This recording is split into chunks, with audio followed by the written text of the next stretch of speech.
बहू और बेटी की होली। रिद्धिमा रसोई में चाय बना रही होती है तो वहीं उसकी सास कालिंदी सोफे पर बैठी हुई अपनी बहू पर कुरकुरा रही थी। अरे कहाँ रह गई बहू रानी, आज की तारीख में तेरी चाय बनेगी कि नहीं? हं, ये आजकल की बहू तो अपनी मर्जी की मालिक हो गई हैं। अपनी सास को फुसफुसाता देखकर रिद्धिमा फटाफट से चाय लेकर बाहर आती है। ये लीजिए माँ जी, आपकी चाय। इस पर कालिंदी अपने बहुत गुस्से से आंखें तरेरती हुई बेचारी बहू को बेमतलब फटकार लगाती है। अरे तेल लेने गई तेरी चाय, क्यों री कामचोर बहू, तेरे कदम क्या किचन में जाने के बाद जम जाते हैं? जो 5 मिनट की चाय बनाने में घंटा भर का समय खर्च करती है। अरे जब इन दिनों में ये हाल है तो परसों होली के दिन पर रात भर के पकवान बनाने में कहीं तू रात ही ना बिता दे। अब खड़ी खड़ी मेरा मुंह क्या देख रही है? जा जाकर मेरी बेटी को चाय दे के आ। पता है ना सुबह की चाय पिए बिना मेरी बच्ची चिड़चिड़ी हो जाती है। जी माँ जी, जाती हूँ। अपनी सास का बहू और बेटी में ऐसा भेदभाव देखकर बेचारी बहू की आंख भर जाती है। बावजूद इसके रिद्धिमा इस बात को नजरअंदाज करके अपनी ननद के लिए चाय ले आती है। न्यासा, जल्दी से उठ जाओ, मैं तुम्हारे लिए चाय लाई हूँ। अपनी भाभी के हाथों में सिर्फ चाय के कप देखकर न्यासा आनाकानी करती हुई बोलती है। ओ गॉड भाभी, आप सचमुच इतनी भुलक्कड़ है ना, ये जानबूझकर ऐसा करती हैं। मगर मैंने क्या किया न्यासा? अपनी भाभी के पूछने पर न्यासा उसे गुस्से से घूरते हुए बोली। ओ प्लीज भाभी, ये भोलेपन का नाटक मेरे सामने मत कीजिए। माँ, कहाँ हो आप? जल्दी यहाँ आओ। अरे अरे क्या हुआ मेरी बच्ची, यूं सुबह सुबह चिल्लाकर क्यों अपनी ब्यूटी बिगाड़ रही है? देखो ना माँ, भाभी मेरे लिए आज फिर सूखी चाय लेकर आई है, जबकि भाभी को पता है कि उनकी ननद मूडी और फूडी है। क्यों री बहू, अरे कैसी भाभी है तू जो अपनी ननद के नखरे भी नहीं उठा सकती? इस तरह एक बार फिर सास अपनी बेटी का पक्ष लेते हुए बहू को दोष देती है।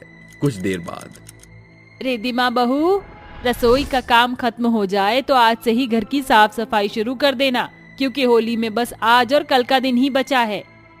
मगर माँ जी, इतने बड़े घर की सफाई मैं अकेले कैसे करूंगी? माँ जी, न्यासा, अगर तुम मेरा हाथ बटा दोगी तो सफाई निपट जाएगी।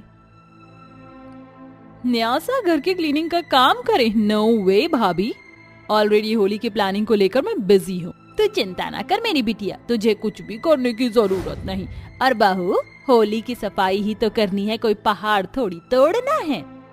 सास की इस दोहरी सोच के बाद बेचारी बहू बोलती भी क्या, क्योंकि सास में माँ की झलक जो नहीं थी। तो बस सास की झड़प रसोई की जिम्मेदारी पूरी करने के बाद रिद्धिमा सारा दिन लगकर ससुराल की सफाई करती रही। इसी बीच रात हो गई, तभी पति और ससुर दफ्तर से घर आए। अरे तू अकेले क्यों घर का काम काज कर रही है बहू? अरे ननद भाभी मिलकर कर लेती।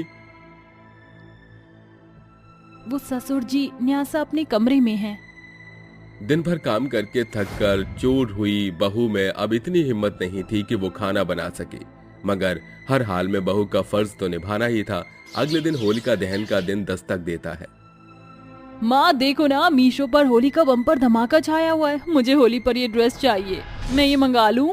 अरे हाँ हाँ, क्यों नहीं मेरी बेटी, तुझे जो कपड़े झुमके वाली पसंद आए तो ऑर्डर कर दे। ओ माँ, अब कितनी अच्छी हैं। बहू, जल्दी से होली के सामान का लिस्ट बना ले। लिस्ट लेकर दोनों सास बहू बाजार जाती हैं, जहाँ ठेले रंगों से ठकम ठेल भरे हुए थे, तो वहीं मिठाई से लेकर सब्जी की दुकान पर भी बड़ी भीड़ घिरी थी। तभी एक साड़ी के शोरूम के आगे से गुजरते वक्त बहू की मायके में खरीदारी करने की खोई हुई आदत जाग उठती है। सासू माँ, देखिए ना वो साड़ी कितनी सुंदर है, मुझे होली के लिए वो साड़ी खरीद दीजिए। अरे बहू, बावली हो गई है क्या? एक फाक के पीछे क्यों इतने महंगे साड़ी पर पैसे फूकना? और वैसे भी तुझे कौन सा बाहर घूमकर होली खेलना है, घर में रहना है। चल अब। सास की कंजूसी देखकर बहू का दिल छोटा हो जाता है। अगले दिन होली का त्योहार आता है। चारों ओर होली की होड़ मची हुई थी, मगर रिद्धिमा सुबह से ही रसोई में खाना बनाने में लगी हुई थी। सुन बहू, ये खाने की लिस्ट है जो तुझे आज होली पर बनाना है। गुजिया, मालपुए, पकौड़े, पूरी भाजी और सबसे पहले भोग का शीरा बना देना। अरे भाग्यवान बेचारी बहू, इतना सब अकेले कैसे बनाएगी? ऐसे तो वो सारा दिन खाना बनाने में ही लगी रहेगी, तो होली कब खेलेगी? अरे ये क्या करेगी होली खेलकर? हाँ, जितनी होली होनी थी मायके में खेल ली, अब बहू का फर्ज निभाने की बारी है। ये सुनकर होली को लेकर बहू के मन में भरे ख्वाब टूट जाते हैं और उसकी आंखों के सामने मायके की होली की सुनहरी यादें झांकने लगती हैं। रिद्धिमा, चल उठ जा बेटी। अभी नहीं माँ, थोड़ी देर और सोने दो ना। अरे अब और कितनी देर सोएगी लाडो रानी, 10 बज चुके हैं। वहाँ पूरे मोहल्ले में होली की होड़ मची हुई है। कहीं ऐसा ना हो कि नींद के चक्कर में होली खेलने का मौका तेरे हाथ से छूट जाए। अपनी माँ की बात सुनकर रिद्धिमा उठकर टशन से कहती है, बिल्कुल भी नहीं माँ, रिद्धिमा के बिना होली का रंग जमा है क्या? मैं तो चली होली खेलने। ऐसा कहकर रिद्धिमा टेबल पर रखे रंग गुलाल के पैकेट लेकर गली में होली खेलने चली जाती है। लो, फिर से शुरू हो गई इसकी फाग। रिद्धिमा, कभी तो रसोई में अपनी माँ का हाथ बटा दिया कर। हाजी, तुम भी ना क्यों उसके खुशियों के रंग में खलल डाल रहे हो? मेरी बेटी को होली खेलने दो।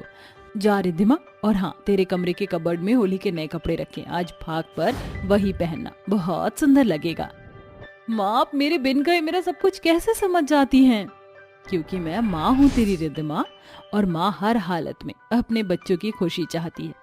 क्या पता तुझे कैसा ससुराल मिले, वहाँ कहीं जिम्मेदारियों का बोझ तुझसे ये रंग छीन ना ले। ओहो माँ, तब के तब देखेंगे, फिलहाल तो होली खेलते हैं। हैप्पी होली माँ। इस तरह एक तरफ बहू के मायके की होली खुशियों के रंग से भरी होती थी, वहीं ससुराल में होली भी सब बेरंग थी। माँ ने सच कहा था, बहू के लिए ससुराल मायका नहीं बन पाता, इसलिए आज होली होते हुए भी मैं जिम्मेदारियों में उलझी हुई हूँ। आई मिस्ड यू माँ। हैप्पी होली रिद्धिमा, प्लीज मेरे लिए गर्मा गर्म पकौड़े बना दो, वो मेरे कुछ दोस्त आए हैं। जी ठीक है। प्रेम को किचन में पाकर न्यासा वहां से उल्टे पांव बाहर आकर भाभी के खिलाफ अपनी माँ कालिंदी के कान भरने लगती है। अरे क्या हो गया न्यासा, तेरा मुंह क्यों सूजा हुआ है? क्या बताऊं माँ, भाभी ने तो बेशर्मी की हद मचा रखी है। रसोई में ही भैया के साथ रोमांस करी है। ये नहीं कि होली है पहले पकवान बना दें। ये सुनकर कालिंदी एक बार फिर बहू को 4 बातें सुनाकर अपनी बेटी के साथ होली खेलने में मगन होकर ठंडाई पीकर लोट पोट होते हुए हॉल में ही उल्टी कर देती है। तभी न्यासा उसे खुद से दूर धकेल देती है। क्या माँ, दूर हटो मुझसे, सारी होली की बैंड बजा दी। माँ जी, आप ठीक तो हैं? प्रेम जी प्लीज यहाँ आइए। क्या हुआ रिद्धिमा? शायद माँ जी ने होली के होड़ में भांग पी ली है। मैं नींबू पानी लाती हूँ, माँ जी को कमरे में ले चलिए। रिद्धिमा अपनी सास की उल्टी साफ करके नींबू पानी पिलाकर सास को होश में आने तक उसका सिर सहलाती है। तभी देर शाम कालिंदी होश में आती है। माँ जी, अब कैसा लग रहा है आपको? अरे मुझे क्या हुआ था? माँ, आपने ठंडाई पी ली, आप बिल्कुल होश में नहीं थी। अरे सिर्फ इतना ही नहीं भाग्यवान, जानती हो जिस बेटी पर तुम जान न्यौछावर करती हो, तुमने जरा सी उल्टी क्या की, उसने तुम्हें खुद से दूर धकेल दिया और होली खेलने में बिजी थी। मगर बहू तब से तुम्हारे पास बैठी है, उसने बिना घिन किए तुम्हारी उल्टी तक साफ की। सच सुनकर सास की आंखों में आंसू आ जाते हैं और वो पछताते हुए बोलती है, बहू अपनी सास को माफ कर दे। मैंने अपनी बेटी की होली की हर फरमाइश तो पूरी की, मगर तेरी होली के अरमानों को समझा नहीं। जाने दीजिए माँ जी, होली तो हर साल आती है, आप ठीक हैं, बस यही बहुत है। तो फिर आज इस गुलाल के रंग से सारे गिले शिकवे मिटाकर एक नई शुरुआत करते हैं।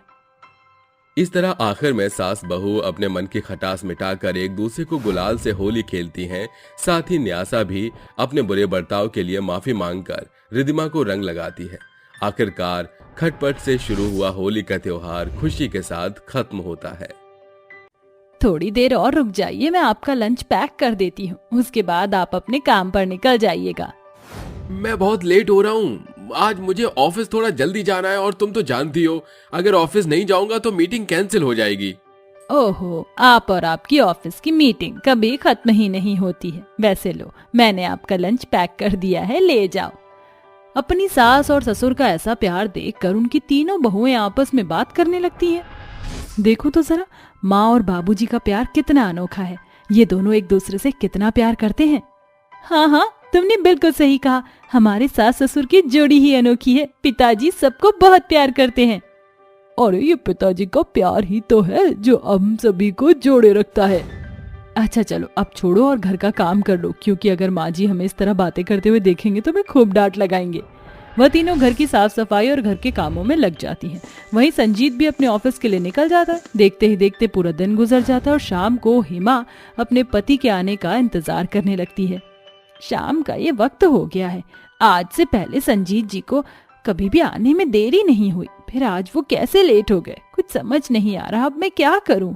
हेमा घर के दरवाजे के पास यहाँ से वहाँ घूम रही होती है कि तभी उसके टेलीफोन पर एक कॉल आती है।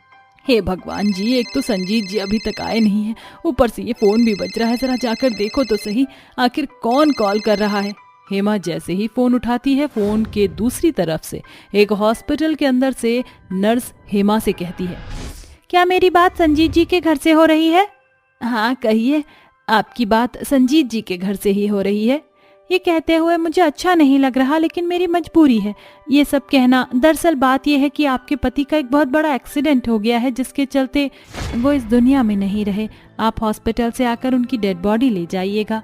नर्स के मुंह से ये बात सुनते ही हेमा के पैरों तले जमीन खिसक जाती है और उसे कुछ समझ नहीं आता। वह फूट फूट कर रोने लगती है कि तभी उसकी बहू उसे रोता हुआ देखकर उसके पास आती हैं और उससे पूछती हैं, क्या हुआ माँ जी, आप रो क्यों रही हो? बताओ तो माँ जी, आखिर हुआ क्या है, आप रो क्यों रही हो? माँ जी, आप हमें बताती क्यों नहीं? आपके रोने का कारण क्या है? हमसे और सब्र नहीं हो रहा, जल्दी से बताओ माँ जी, आखिर क्या हुआ? पिताजी अब इस दुनिया में नहीं रहे, उनका बहुत बड़ा एक्सीडेंट हो गया, जिसके चलते वो इस दुनिया में नहीं है और उनकी डेड बॉडी हॉस्पिटल में पड़ी है। ये सुनते ही हेमा की तीनों बहुएं रोने लगती हैं, जिसके बाद हेमा के तीनों बेटे हॉस्पिटल से जाकर अपने पिताजी की डेड बॉडी घर ले आते हैं और सभी लोग मिलकर उनका अंतिम संस्कार कर देते हैं। लेकिन संजीत के मरने के बाद बेचारी हेमा विधवा हो जाती है और उसकी तीनों बहुएं उसके ऊपर रोजाना अत्याचार करने लगती हैं। अरे माँ जी, जब देखो आप घर पर पड़ी रहती हो, आपको कोई काम धंधा नहीं होता है क्या?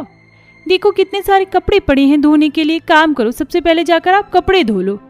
हाँ, कपड़े धोने के बाद हम सभी के लिए नाश्ता भी बना लेना। उसकी तीनों बहू उसके ऊपर सुबह शाम हुक्म चलाने लगती है। हाँ, बेचारी हेमा विधवा थी और उसके पास रहने का कोई ठिकाना नहीं था, जिसके चलते उसे अपनी बहुओं के अत्याचार सहने पड़ते हैं। एक दिन बेचारी सुनीता की तबीयत बहुत ज्यादा खराब हो जाती है और वह अपने कमरे में जाकर आराम कर रही होती है, जिसके चलते उसकी तीनों बहू आपस में बात करने लगती हैं। देखा बहनों, जब देखो हमारी सास कमरे में आराम करती रहती है, इन्हें तो घर की कोई काम दिखाई ही नहीं देता। अरे इतने सालों तक हमसे इन्होंने काम करवाया, अब हमारी बारी है। ये मेरे से बचने वाली नहीं है, आज मैं इसकी अच्छे से क्लास लूंगी। आज पता चलेगा कि जब एक बहू अपनी सास के ऊपर अत्याचार करती है तो कैसा लगता है। तो देरी किस बात की, चलो अब हमें अपनी सास के पास चलना चाहिए ताकि उसे एक अच्छा सबक सिखा सके। हेमा की तीनों बहू उसके कमरे में आ जाती हैं और उससे कहती हैं, जरा देखो तो बेशर्म की तरह कैसे सो रही है। इसे तो जरा भी परवाह नहीं है कि हमारे घर में कोई काम नहीं हुआ है। अरे हम क्या इसकी नौकरानी थी जो दिन भर इसके लिए काम किया करती थी? बहुत हुआ ये सब ड्रामे, इस घर में नहीं चलेंगे। अभी के अभी उठती हो या फिर हम तुम्हें बिस्तर से नीचे गिरा दे। अरे अरे, ये ऐसे नहीं मानने वाली, इन्हें तो सबक सिखाना ही होगा। चलो इसकी चादर पकड़कर खींचते हैं। सुनीता अपनी सास के ऊपर से चादर पकड़कर खींच देती है, जिसके बाद बेचारी हेमा की नींद खुल जाती है और वह अपनी तीनों बहुओं से कहती है, अरे बहू, आज मैं काम नहीं कर पाऊंगी, मेरी तबीयत बहुत ज्यादा खराब है, आज तुम तीनों ही घर के काम कर लो। क्या कहा? काम चोरी करने का भी एक हद होती है। जब देखो काम के लिए कोई न कोई बहाना बनाकर अपने कमरे में पड़ी रहती हो। इस तरह घर में नहीं चलेगा। अभी के अभी उठो और घर के सारे काम करो। यहाँ तुम्हारा पति है, तुम्हारा बाप इस घर में लाकर नहीं रख रहा है। अरे हमारे पति मेहनत करके इस घर में लेकर आते हैं और तुमों की मुफ्त की तोड़ती हो। अगर काम नहीं करोगी तो हम तीनों तुम्हें यहाँ से धक्के मारकर घर से निकाल देंगे। अपनी तीनों बहुओं के अत्याचारों को देखकर बेचारी हेमा मजबूर हो जाती है और चुपचाप उठकर घर के कामों में लग जाती है। उसकी तबीयत इतनी ज्यादा खराब थी कि वह ठीक से कोई भी काम नहीं कर पाती। वह रसोई में अपनी तीनों बहुओं के लिए चाय बना रही होती है, लेकिन अचानक से सारा दूध पतीले से बाहर निकल आता है, जिसे देखकर रूपा गुस्से से अपने सास से कहती है, हे भगवान, देखो तो सही ये सब क्या चल रहा है।